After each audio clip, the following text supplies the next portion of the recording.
Good evening once again, and thank you for joining our CPD session for today. Today we are going to be having a lecture on managing medical emergencies in the dental practice. It always happens when you least expect it. By Dr. Tracy Machera.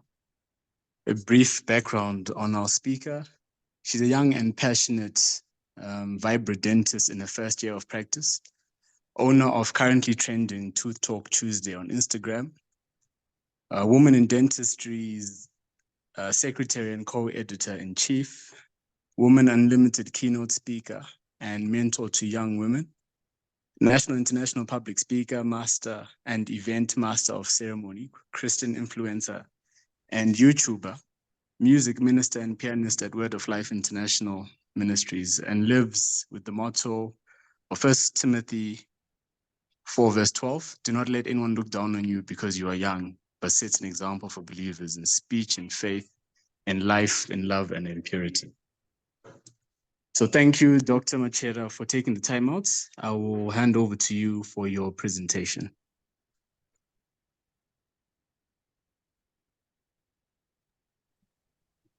Good evening, everyone. I hope you can hear me. Please just confirm before I go on. Yes, loud and clear. Great. Good evening, everyone. Thank you so much once again for allowing me to take a ZiDA lecture. I do not take it for granted at all. As introduced, my name is Dr. Tracy Machera. I am a dentist in my first year of practice. So when I was asked to take this lecture by Dr. Mushambadzi and team, I thought, what can I honestly teach my mentors and lecturers who've been in practice for the past 5+ years or even more? Because yeah, it is my first year of practice. But then I thought of one thing that may not necessarily need to be taught, but I think it's definitely a good reminder because it does literally always happen when you least expect it. I have experienced a medical emergency myself that I had to manage. So that's what definitely inspired the topic.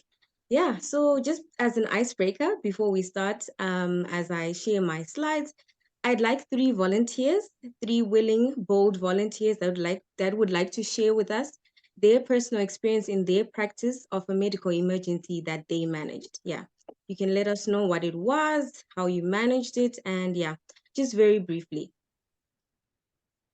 Yeah, 3 bold volunteers. If there are no volunteers, Dr. Mushambadzi and team can scout for one very unlucky one through the chat.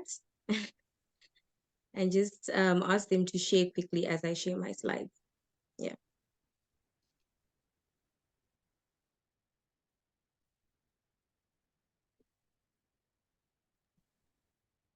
Okay, if there's anyone who would like to share their medical emergency experience, they can unmute or raise their hand.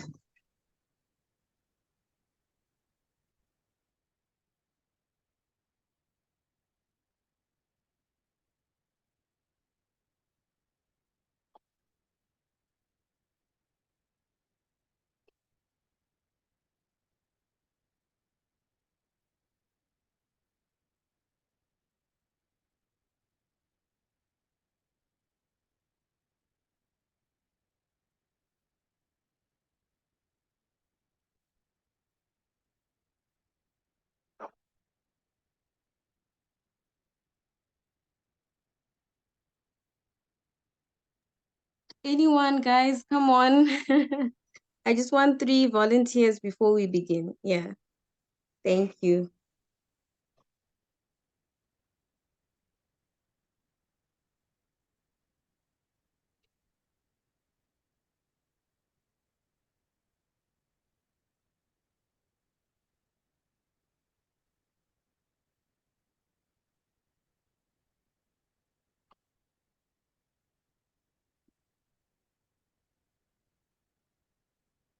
Okay, if there are no volunteers, we can get right into the lecture. Can you guys hear me? Can everybody hear me? Yes, yes, you can go ahead. Okay, great. All right, I hope we'll be more confident to share at the end of the lecture. Is that someone sharing or should I go ahead? Okay, so just as an introduction, we are talking about managing medical emergencies in the dental practice tonight.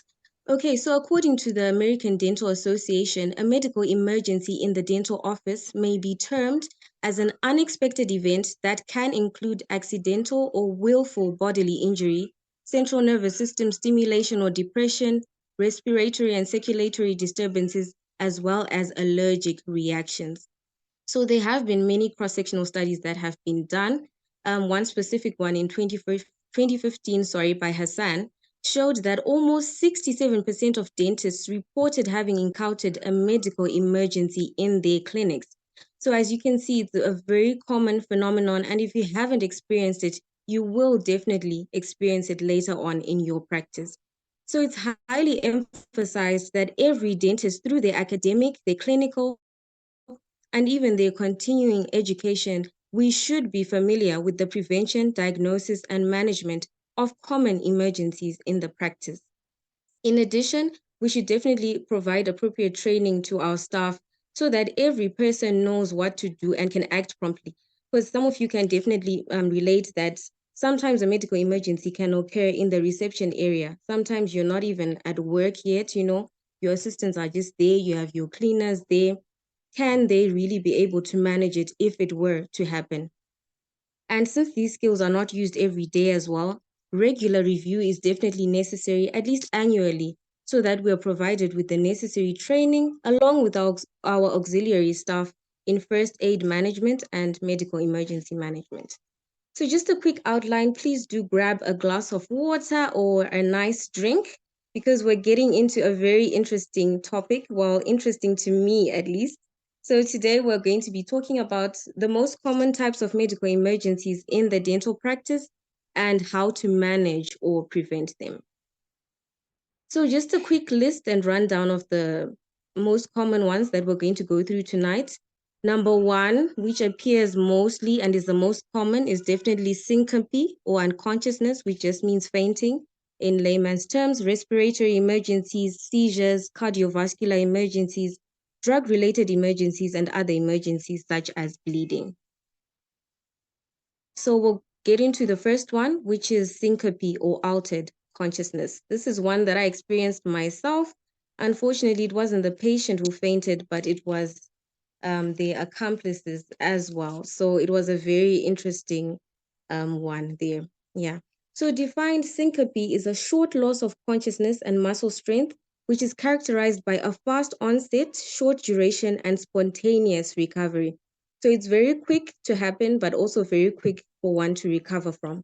So it's usually caused by a fall in blood pressure, and this altered consciousness or unconsciousness may occur owing to a variety of precipitating factors. It could be a hypoglycemic accident, it could be a cardiovascular accident, it could be illicit drug use, it could be myocardial infarction, or it could be seizures. So this fainting or syncope developing in the dental office may have many origins, but low blood pressure in the brain is often the main cause. So there are two main types of syncope that occur in the dental office. So it can be vasovagal syncope or it can be a hypoglycemic accident. So starting with vasovagal syncope, it's defined as a sudden drop in your heart rate and blood pressure leading to fainting. It's often in reaction to a stressful trigger. Now, we all know the dental office is the most stressful place for nearly every patient. And the one thing they fear, of course, is the sharp dental needle or injection. So the trigger to that is often just the anxiety of seeing it or just being in the dental room, hearing the instruments and the machines. So it can definitely be a medical emergency that can occur due to anxiety. So for some patients, this may mean that the dentist simply needs to take more time explaining the dental procedure, not just getting right into it, just calming them, just allaying their fears, and also not directly showing, what you're using for your procedure right before their eyes. I think it's something that we often take for granted as we go on in our practice, not showing the needle, or we emphasize it only for pediatric patients. But I feel like it's just important to just pass it behind the patient and not directly in front of them. Other patients may require pharmacological intervention. such as sedation, just to make sure they're calm. Nitrous oxide or oxygen may be ideal. Some patients can even benefit from parenteral sedation or enteral sedation, where you can use oral drugs such as a pill or in liquid form. The enteral one is actually a bit heavier than the nitrous oxide sedation, so you can use that for the very severely anxious patients. So the second type of syncope that can happen is a hypoglycemic accident. So as we take our medical history, when the patient comes in, it's very important that we check, especially for our diabetic patients. So in diabetes, we have type 1 and type 2. Type 1 is usually our juveniles, and it's caused by, it should be an autoimmune response, that is happening to the pancreas and the islet cells. So insulin cannot be produced as a result. In type 2, there's less insulin. It's there, but it's less. So the patient has to inject insulin into themselves. But this causes hypoglycemia because the insulin then takes up the glucose into the cells. So you need to always ask if the diabetic patient has eaten after they have taken the insulin that day, and if they have even taken the insulin. So the most common cause of syncope is definitely a hypoglycemic accident. So this can happen in the practice, and the patient can have mental confusion, and they can even lose consciousness on you. So conscious patients that have hypoglycemia have a patent airway, they're breathing, and they have an adequate pulse, And the treatment of choice for patients with hypoglycemia is always administration of sugar. Unconscious patients with hypoglycemia will require parenteral administration of sugar. And if you're not proficient in venipuncture, then you can definitely call emergency medical services, which is just our regular ambulances, 922. Never try and be a hero if you're really not well-versed with these things. But I feel like just the basics of management also always just need to be known. All right, so we have other causes of syncope, of course, besides the ones I've mentioned of hypoglycemia or vasovagal syncope, and I grouped them in a table with different mnemonics. So there's CNS causes, cardiovascular causes, and vascular causes. And the mnemonic is head, heart, and vessels. So I'll definitely share the slide and you can go through that later on. So what are the symptoms? A patient will be breathing irregularly. I mean, they're anxious, they're nauseous, they have pallor. And this also emphasizes why it's important to have that extra oral examination and general exam of the patient before you get into the procedure. They have bradycardia, they have a weak, thready pulse, they can lose consciousness, and they can have partial or complete airway obstruction. So one might be asking now, okay, how do I manage syncope? If a patient faints on me in their chair, how do I manage it? So I just have a short clip that I'd like you to watch. And yeah, it gets into how we can manage that in our practice. When a patient experiences syncope, the dental hygienist should place the patient in a Trendelenburg position. Lower the head slightly and elevate the legs. Because syncope is a transient issue, airway breathing and circulation are usually not compromised, but they should be monitored. The patient should receive oxygen at a flow rate of 5 to 6 liters per minute, or if the unconsciousness persists, aromatic ammonia should be placed under the nostrils. A cold compress can be applied to the forehead. And you should ensure that the vital signs are monitored. Okay, so that's a very simple breakdown. When we're talking medical emergencies, the management is definitely generally the same. We're talking about our ABCDs, our airway, our breathing, our circulation, and our definite management.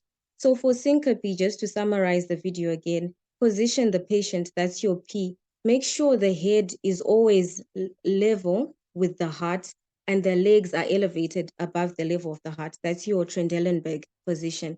Then you check your airway, your breathing, and your circulation. Because syncope is a transient event, usually that is normal. The patient is breathing and their circulation is normal.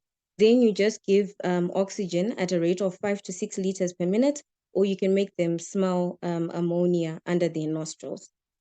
Yeah, so let's move on to the next one. Now we're moving on to respiratory emergencies. Yeah. The first one, I would have given it to the floor, but we have no volunteers tonight, so I'll just go right on with my lecture.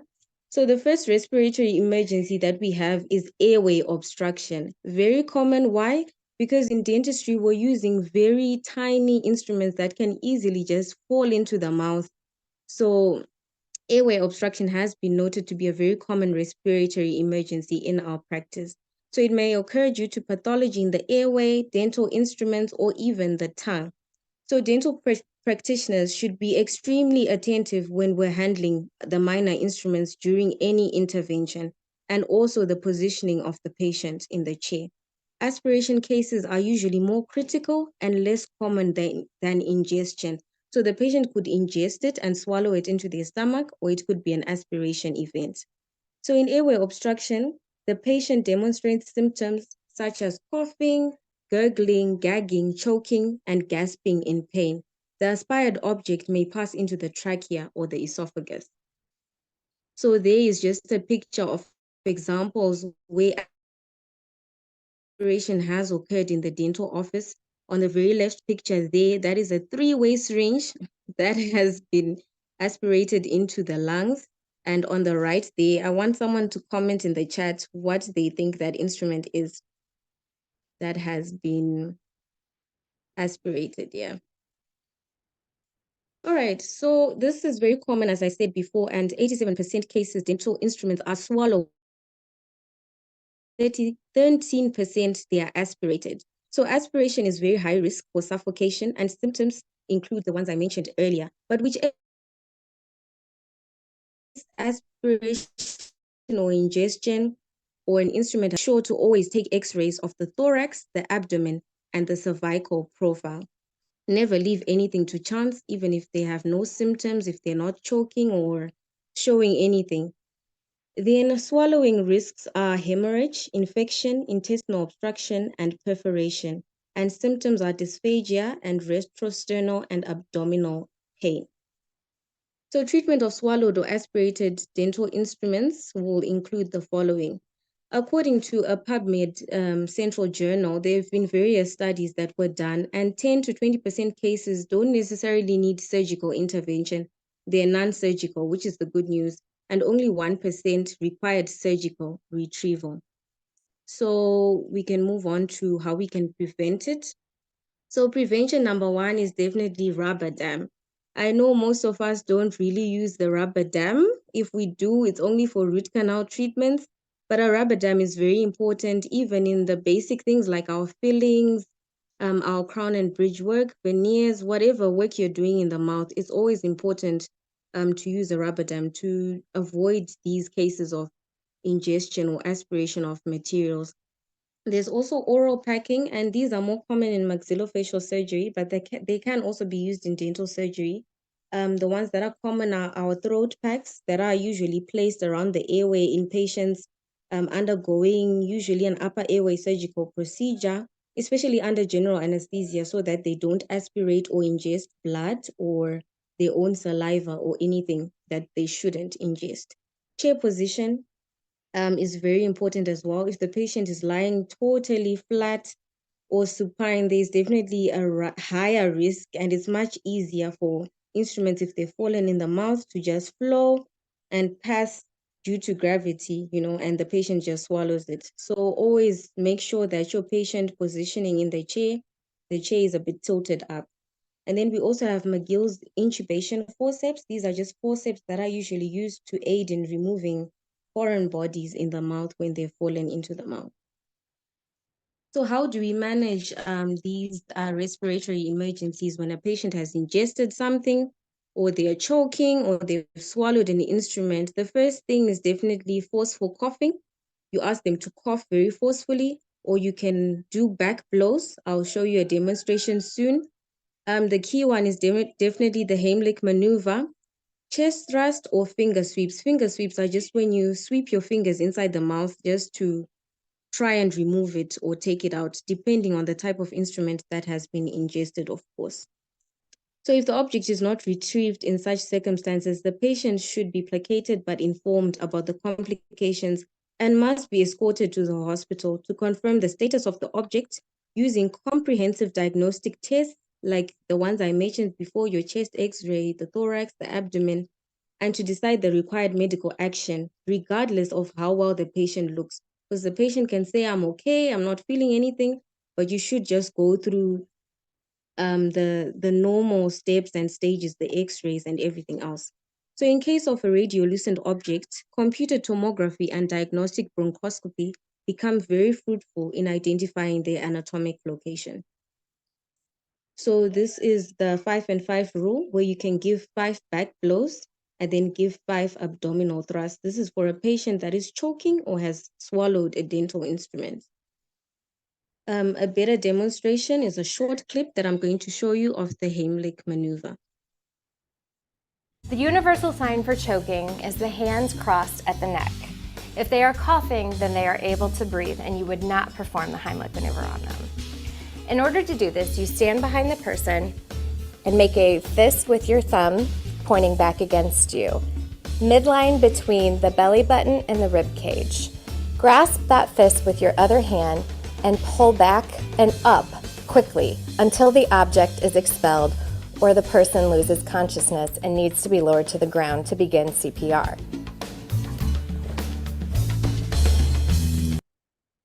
All right, so that's the Heimlich maneuver. I hope we all got that. 5 back blows and 5 thrusts on the abdomen. So other ways we can prevent aspiration of dental instruments. I know I talked about the rubber dam, the oral packing in them, but you can also use a gauze screen across the oropharynx just as a barrier. And for some, depending on instrument, the use of a length of a dental floss or suture material attached to the very minute or very small instruments, in case they are dropped, could also be of use, and also use of a lip retractor to prevent foreign bodies from being ingested, namely those which are attached by magnets. Yeah. So the next type of respiratory emergency is hyperventilation, also very common because, as I said before, the dental office is a very anxiety-filled place. A patient could just have a panic attack and they just start hyperventilating. So hyperventilation is excessive rate and depth of respiration leading to abnormal loss of carbon dioxide from the blood, primarily predisposed to stress and anxiety. So the patient is breathing rapidly, they have cold sweats, they're palpitating, they're dizzy, and they have chest muscle fatigue. So how can we prevent this? The operator, you should always stay calm as the dentist. Even if it happens when you least expect it, you should always stay calm as much as possible and aim to reduce the patient's anxiety or stress. So simple calming mechanisms are like your tone of voice, reassuring the patient, gentle pats on the back or strokes on the arm, can just calm the patient down. And then also allow the patient to breathe in and out into a paper bag, as you see in the background image there, just to allow the exhaled carbon dioxide to be inhaled again or rebreathed so that it brings everything back to the normal state. How do we manage hyperventilation? So we use our benzodiazepine. These are our anxiolytics, they are our sedatives, they calm everything down. So this is what we usually prescribe, our diazepam, lorazepam, triazolam, or alprazolam. Our other respiratory emergency is asthma. Asthma is very common and we have a lot of patients who have asthma on the medical history. So this is just a clinical state of hyperreactivity of the tracheobronchial tree characterized by recurrent paroxysms of dyspnea and wheezing, probably the most common cause of respiratory distress seen in the dental patients. How do you manage someone who has asthma or is having an asthma attack in the dental practice? So once you recognize the symptoms that the patient is having an asthmatic attack, immediately stop the dental procedure and position the patient upright or bending forwards with their arms straight ahead, and then administer bronchodilators. So it's very important to have an emergency toolkit in the dental practice just in case this happens, especially for those who don't work attached to a medical center. This is very key and important for you. If the asthma terminates, continue the dental procedure, but if it doesn't, then you need to call emergency medical services. Now, the next medical emergency is definitely seizures. Now, a seizure is a paroxysmal disorder of cerebral function characterized by an attack involving changes in the state of consciousness, motor activity, or sensory phenomena. It's usually sudden in onset and of very brief duration. So seizures stem from a condition known as epilepsy, which is a chronic disorder of nerve cell function. Now, what are the symptoms? We have loss of consciousness. A patient is blank staring, they're contracting and they have jerking movements. They have confused speech and they are also just showing signs of generalized weakness. How can we prevent this? If a patient is an epileptic, it's very important once you see it in the medical history to then ask certain questions, so this is where history taking comes into play. And I feel like it's a very important part of the dental procedure, more important than the procedure itself. So what are some of the questions that you need to ask an epileptic patient? Number one, when was your last seizure? How many have you had? How long do they last? And what triggers the seizure? And are there any medications you are currently taking for them? Also important to just instruct a patient who has seizures to alert you if they have any aura or anything that stimulates their seizure before it manifests. Always keep life support equipment ready as well when you're managing a seizure patient. So just a flow chart, of general management of an epileptic patient. Don't restrain them.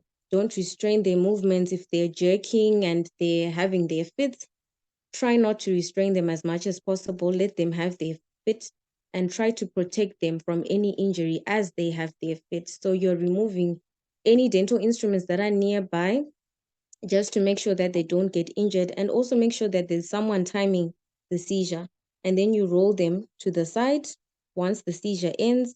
And if it lasts more than 5 minutes, then you definitely need to start calling emergency medical management.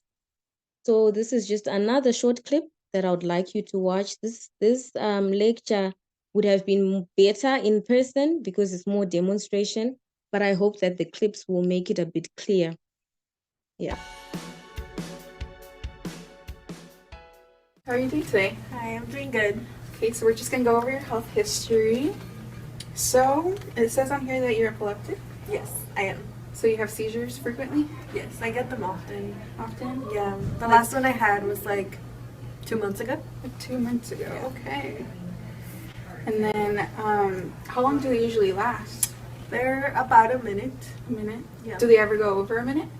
No, No? I've never had. Always under a minute? Yeah. Okay. And is there anything specific that brings it on your aura? Do you have that? Well, there's nothing specific.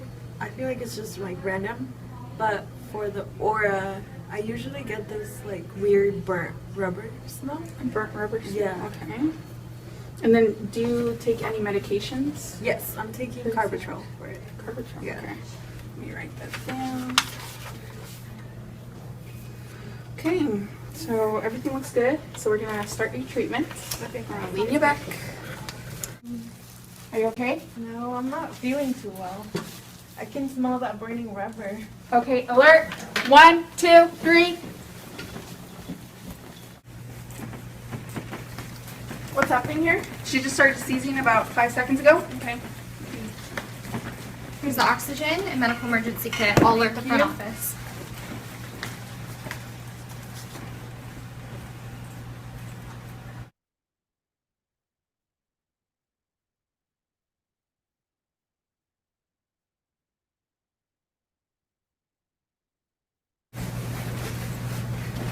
So, Chief, are you okay? Well, you just had a seizure, okay? Okay. Everything's gonna be blood okay. pressure. It's gonna be okay. Is there anyone we can call? Yeah, you can call my mom. Okay, I'll call. Everything's gonna be okay. I'm scheduled for another day, alright? Okay. Sounds good.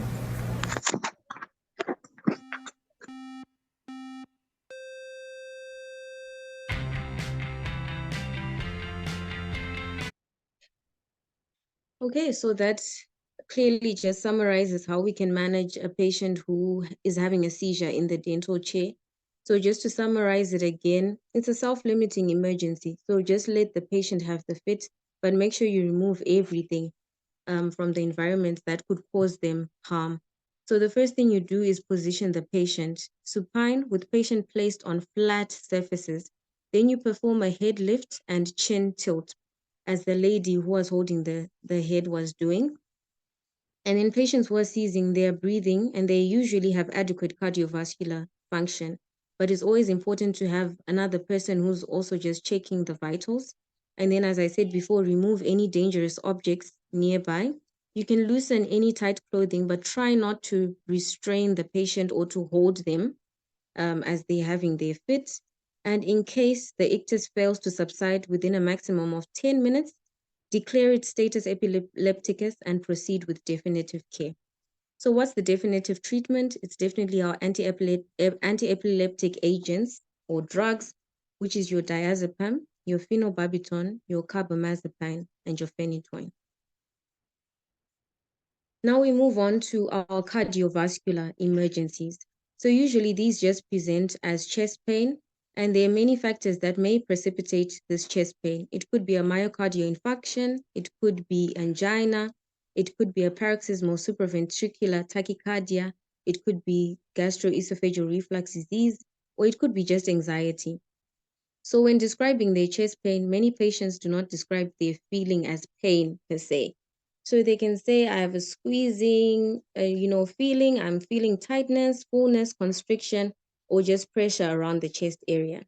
So there are many potential causes of chest pain, but there are two that are most common, especially in the dental practice that patients could present with.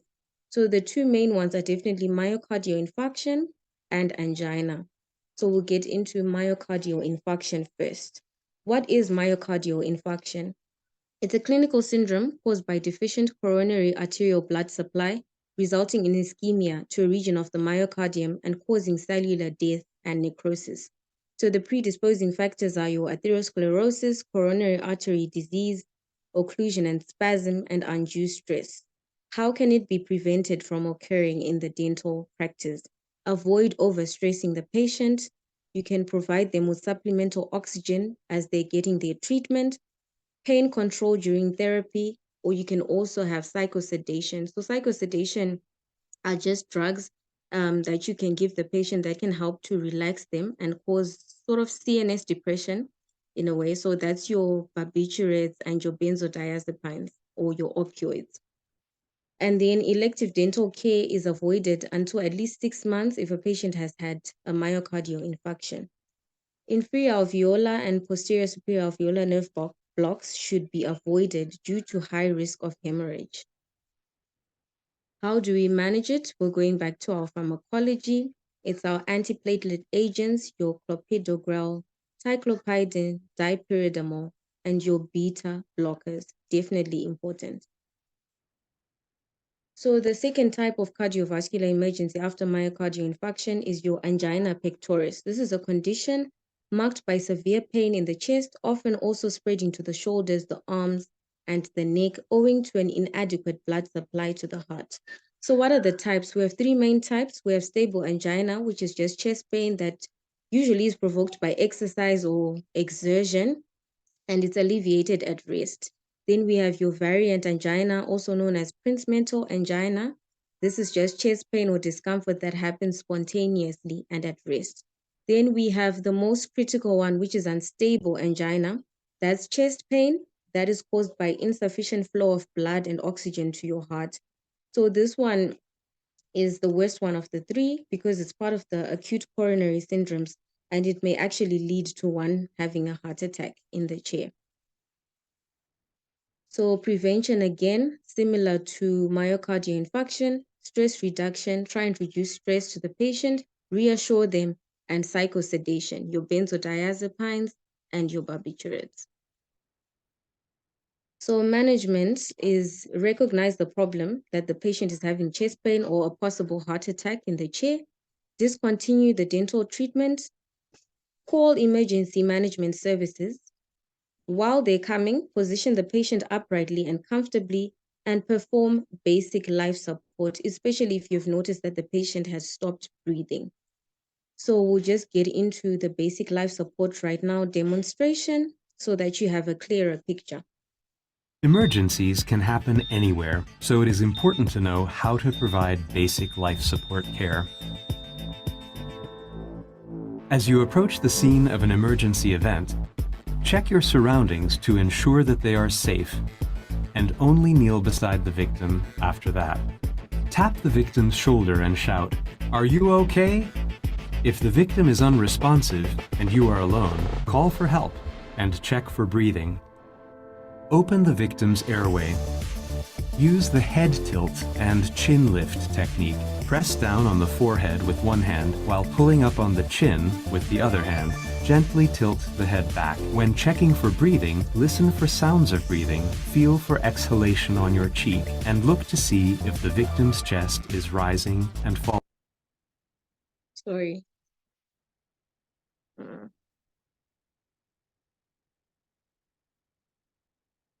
Emergencies can happen anywhere. Open the victim's airway. Use the head tilt and chin lift technique. Press down on the forehead with one hand while pulling up on the chin with the other hand. Gently tilt the head back. When checking for breathing, listen for sounds of breathing, feel for exhalation on your cheek, and look to see if the victim's chest is rising and falling. This is the look, listen, and feel approach. Checking for breathing should take no more than 10 seconds. Breathing is considered normal if the victim takes at least 2 normal breaths within 10 seconds. If the victim is not breathing and there is another rescuer, ask him or her to call an ambulance. If you're alone, call one yourself. The emergency medical dispatcher will give you instructions on how to provide cardiopulmonary resuscitation. Place the victim in a supine or face-up position on a firm, flat surface. Kneel at the victim's side. Place one hand on top of the other and interlace your fingers. Place the heel of your hand in the center of the victim's chest on the lower half of the breastbone. Position your shoulders directly over your hands. Keep your arms straight and lock your elbows. Compress the chest 30 times to a depth of 5 to 6 centimeters. Then, allow for full chest recoil. Chest compressions should be steady and fast, performed at a rate of twice a second. You can even count if it helps.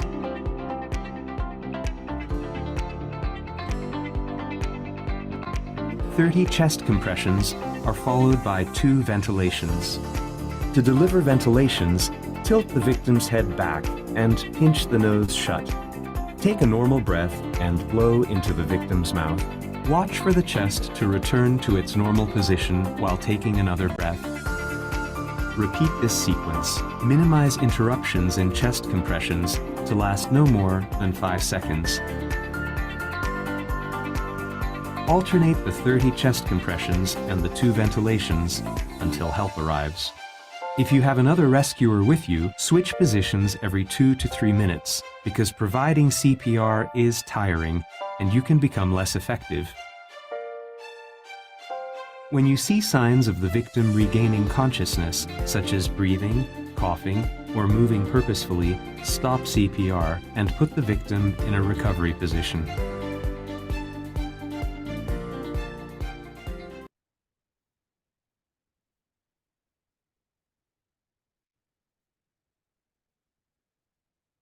Okay, so that was our basic life support management.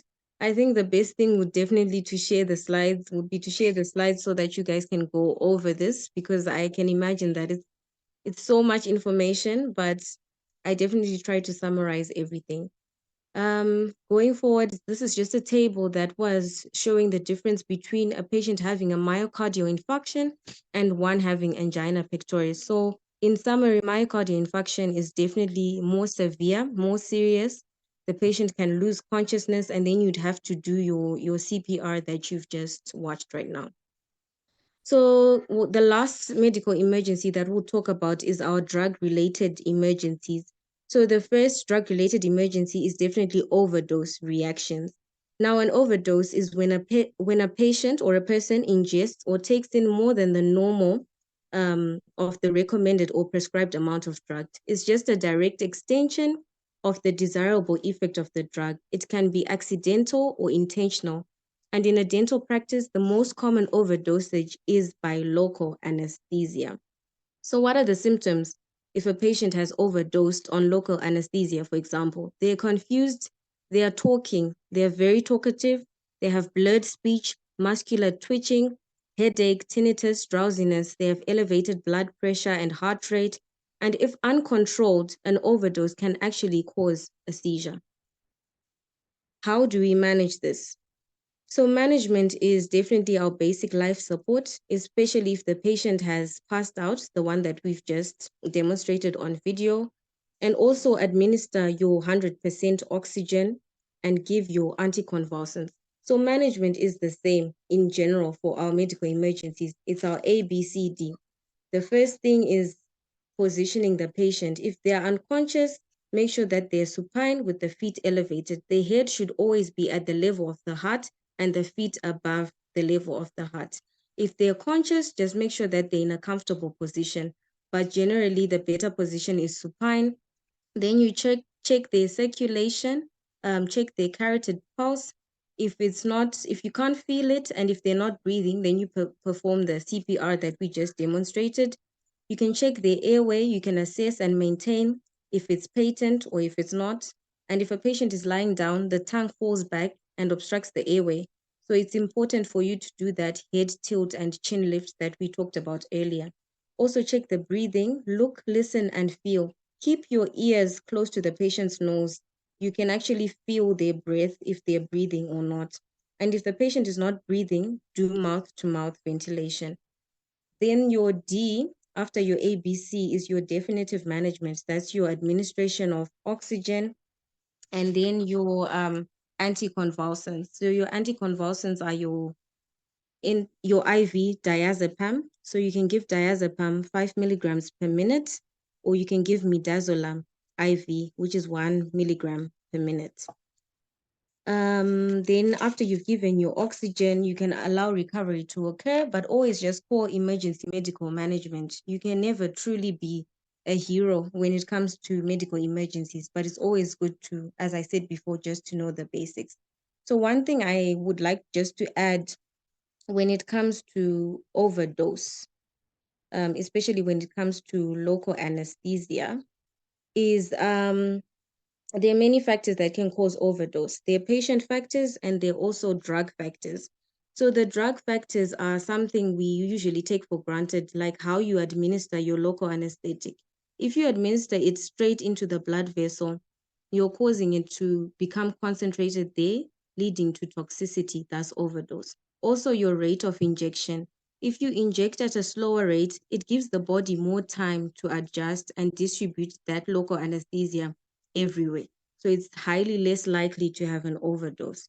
Patient factors are definitely age, which is something I think we all know. When we're having a pediatric patient, for example, always check the weight and age dose, just to check whether you're administering the maximum required for that age of that patient. Also, weight has a contribution in terms of overdose.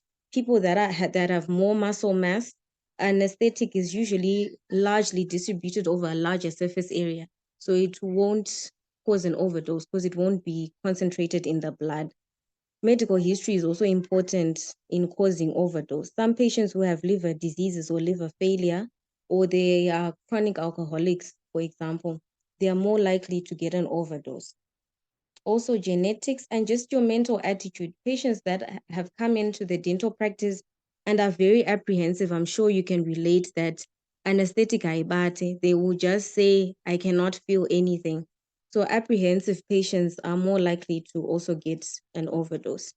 The second type of drug-related emergency is allergy. Someone can just react either to your dental material or even to the local anesthetic itself.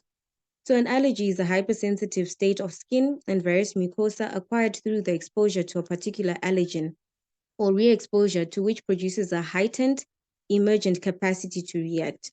So it occurs via expression of IgE, And the most common allergen in the dental office is actually to latex. What are the symptoms? So the symptoms are generally the same, whether it's an allergy to pollen or an allergy in the dental office. They have red, itchy, watery eyes, they're sneezing, congestion, runny nose, itchy or sore throat, and post-nasal drip or cough. So there's mild allergy versus severe allergy. I just put a table there. Mild allergy, usually the patient doesn't lose consciousness, and you can just administer your basic antihistaminics. But for severe allergy, the patient can lose consciousness, and you definitely need more drugs, not just antihistamines, but you might need to also prescribe your steroids and your epinephrine. So what's the management if a patient is having an allergic reaction in the chair? Reassure the patient, initiate basic life support that we talked about if necessary, but basic management for an allergy is the same. As I said, whether it's to pollen or to anything, allergies are just allergies. So you give your antihistamines, you give your epinephrine, and you give your steroids. If it's not life-threatening, you can just give your antihistamines and your steroids alone. Yeah. The last thing that we're going to talk about is bleeding. So as dentists, bleeding is something we deal with every day. During a procedure, the patient can just start bleeding. So there are times when significant bleeding may actually turn into a medical emergency. If the greater palatine artery is inadvertently cut, for example, the dentist must control the bleeding quickly, or the outcome may be poor. Patients who are hemorrhaging typically are conscious, so keeping them comfortable is the key in managing this emergency. Placing the patient in a supine position will increase blood pressure in the head and generally is not indicated. So when it comes to bleeding, it's the only medical emergency that you don't place the patient in a supine position. Although it's important to verify that the airway is patent at all times, only the most severe and unrelenting cases of intraoral hemorrhage require placement of an advanced airway. These conscious, spontaneously ventilating patients who are bleeding profusely are treated most commonly with local measures only. So it's never that complicated, fortunately, when it comes to bleeding. So what's our management? Usually just pressure to the affected site or suturing usually just helps with that. Other ways are definitely you can use Chemostal. I think it's the most common one in practices, which is the liquid, the 25% buffered solution of aluminum chloride, which you can use if the patient starts bleeding, or you can use if it's a surgical procedure, you can use your surgical, your gel foam, your bone wax, and all the other hemostatic agents. Your local anesthetic is also another good one because it contains your vasoconstrictors. So a summary of our lecture, ladies and gentlemen, what are the most common medical emergencies? We talked about the most common ones that occur in practice. Is definitely a non-exhaustive list, but we did touch on the most common ones, which are your syncope, your respiratory emergencies, your cardiovascular emergencies, and your drug-related emergencies. Each of them have their own management protocol, but the basic management protocol when it comes to medical emergencies is your P position and your ABCD, your airway, your breathing, and your circulation. So in adults, the normal respiratory rate is 12 to 15 breaths per minute. So if it's going anyway above or below that line, then you know that you're having a medical emergency. You also check your circulation, your radial pulse, your carotid pulse, and you can also check the brachial pulse if you're skilled in that. And then D is your definitive treatment, which are the drugs we talked about, and your diagnosis. So in conclusion of tonight's lecture, although many different medical emergencies may occur in the dental office, some are seen more often than others. As I said before, we just touched on the main ones that I feel like are the basics and that all of us just need to know if it happens to happen in the practice. So this presentation definitely was non-exhaustive, but it did touch on the major things. So as the saying goes, in our practice and in medicine, prevention is better than cure. So always be prepared. And prompt recognition and efficient management of medical emergencies by a well-prepared dental team can increase the likelihood of a safe and satisfactory outcome. So basic life support training is a must, colleagues, and I would highly suggest biannual training in medical emergency management as an association, inclusive even of dental students who are our near future practitioners. Remember, a stitch in time saves 9. Thank you so much. These are our references for our lecture tonight. And yeah, thank you so much for the opportunity to give this lecture. I hope you learned something, or at least if you knew it already, you were refreshed in your memory on how to manage medical emergencies. Thank you. Thank you very much, Dr. Machera.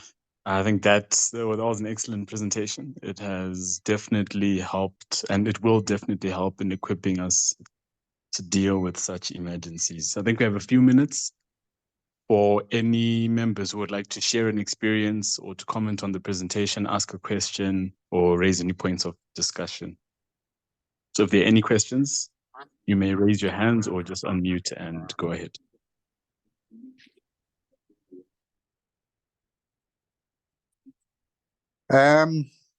Dr. Machera, great presentation. I had just got in and was settling down when you were asking for volunteers. I personally have had most of those things that you've mentioned, either in the practice or outside. Probably the two most recent ones that I can remember were a messenger of one of my practice group collapsing in the toilet, and people running to my office to say, "Oh, someone has collapsed in the toilet." Anyway, the good thing is it was, nothing serious, but just a vasovagal syncope, because his blood sugar we measured was fine, just a little bit frightened. The first one I had was probably when I was a dental student. I'd done a gold crown, tried it in, and whilst I was removing it, the patient moved suddenly, and my crown disappeared. The good thing was that it was in a hospital, so we got a chest X-ray, assessed the patient, ensured it wasn't inhalation, it gone into the stomach from the X-ray. So my teachers were happy with the management, and then I got away with that. That's the first thing. I had to do a new crown, by the way. The other one was what I talked about, someone collapsing in our toilet, the male toilets.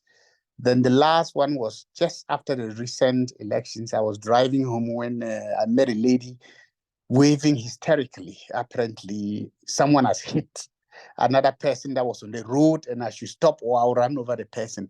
Anyway, I pulled aside and got down to assess, realized this lady was frothing. Yes, apparently she wasn't hit by a car. She had obviously had a fit, and that was why she was on the floor. She was looking around for peace jobs, according to her. Anyway, those are my experience. There are many more, but these are the most recent ones that I can remember. But an excellent lecture, Dr. Machera. Thank you so much. It was very interesting to learn. So as you can see, medical emergencies can happen everywhere. Even it doesn't have to be in the practice. And as a medical practitioner, you are supposed to know what to do, unfortunately, to the general public. So yeah, thank you so much.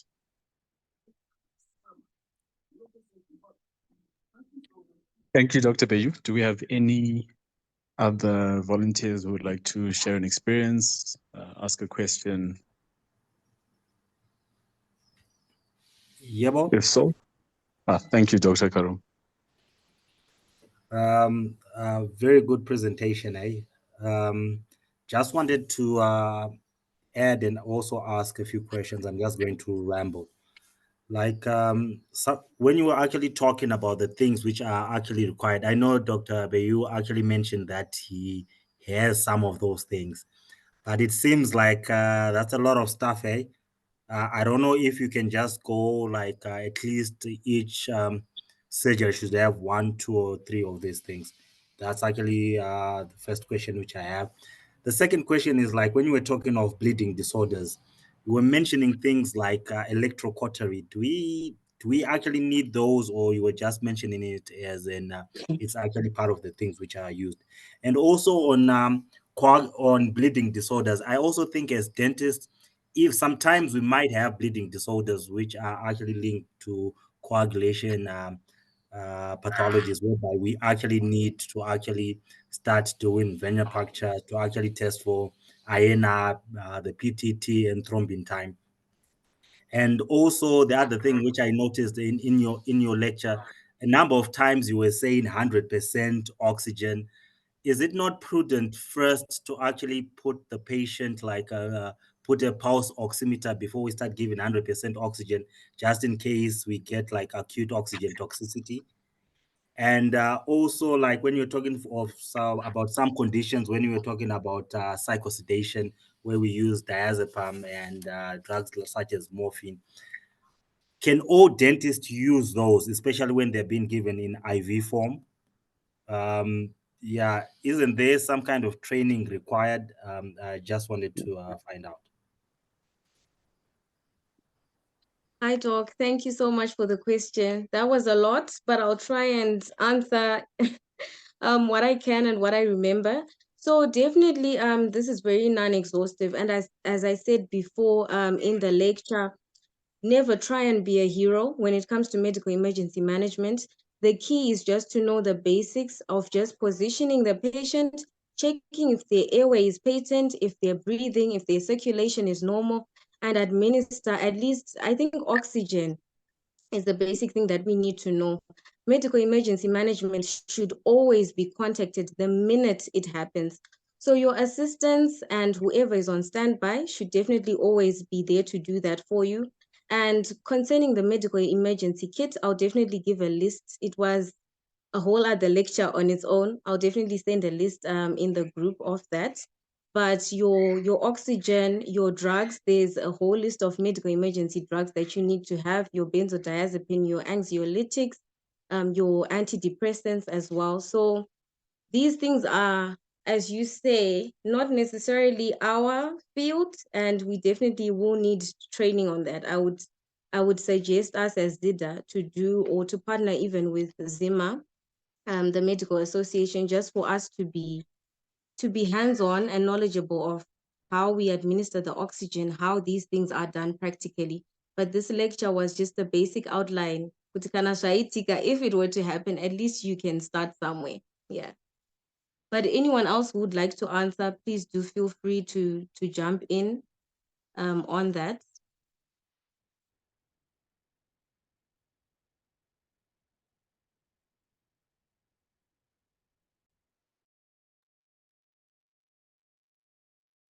Okay, thank you, Dr. Karuma and Dr. Machera, for your response. I think we are just about to end this session. So if there are any last minute questions, comments, or anything, issues that need to be raised, please feel free. Otherwise, thank you so much, Dr. Machera, for your presentation.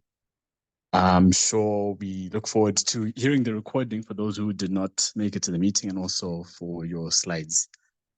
Having said that, I will end this meeting. Thank you so much for attending, and we will catch you at the next one. Have a good evening.